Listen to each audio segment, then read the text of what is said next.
Madonna, really great meeting you. New album coming up, of course. And I noticed there's 13 tracks on it. First single's coming out on February 13th, Frozen. The 13. It's a lucky number. It's a lucky number. Yeah. Well, for me, it's an unlucky number. Why? Well, 13, they always say it's bad luck. Friday the 13th. But people have got it all wrong. It's a lucky number. Is that just personal for you, out of experience, or you think?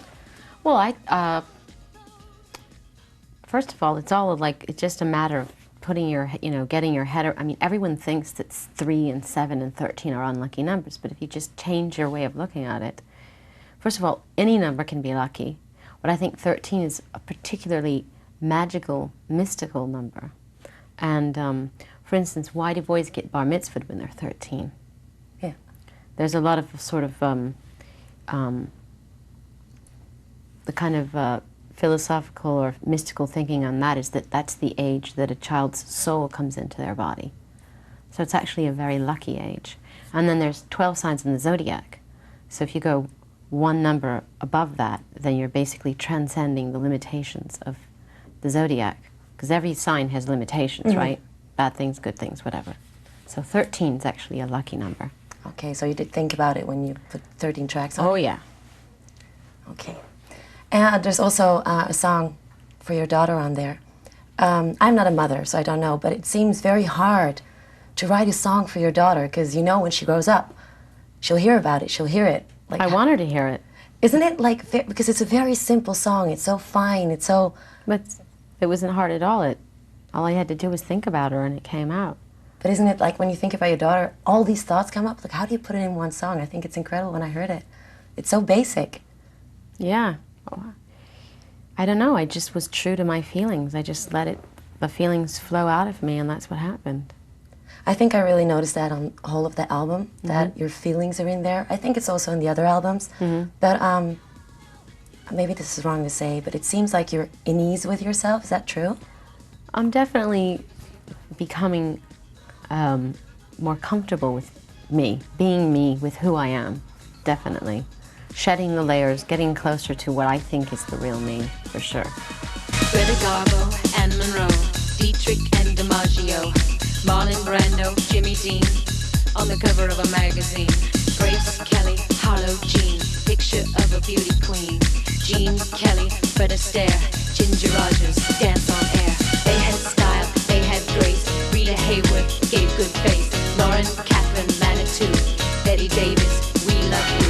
Ladies with an attitude, fellas that were in the mood. Don't just stand there, let's get to it. Strike a pose, there's nothing to it. Everything that's happened to me in my life leading up to this moment, which includes my daughter, which was a huge thing for me. But yeah, I mean, all of my life has influenced me. That's been a big life. Isn't it sometimes scary when you look back on it, that you think, oh, it's so massive? Yeah, to tell you the truth, I don't look back on it too much. I think, I just sort of keep looking forward and going in that direction. But every once in a while I do, and I just go, wow. I mean, I think about things I did 5 years ago, and I just think, that was another lifetime. Who was that? Yeah, I can imagine. Yeah. How long did you take to make this album? Like, how far back did you start on it? I started writing, I'd say, last March. I spent all of the spring and most of the summer writing, and started recording at the end of the summer. And finished recording, I guess, God, almost like around Thanksgiving, like November.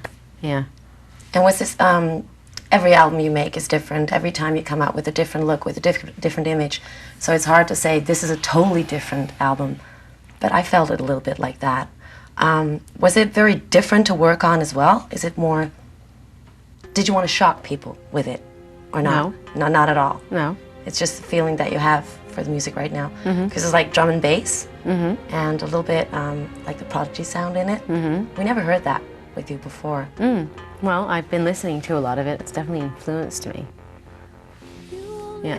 I mean, William Orbit had a lot to do with that too, because that's the kind of music he makes.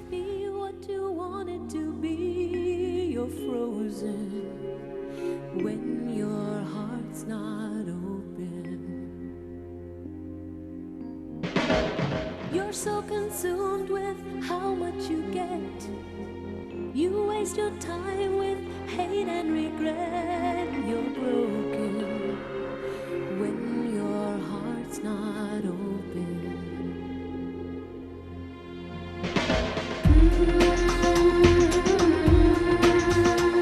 If I could melt your heart,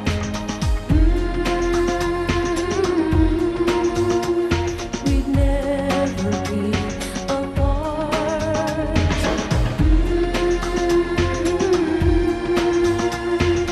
Give yourself to me.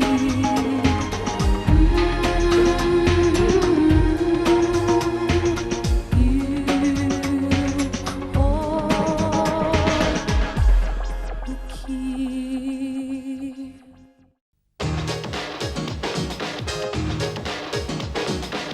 This is the Music Factory.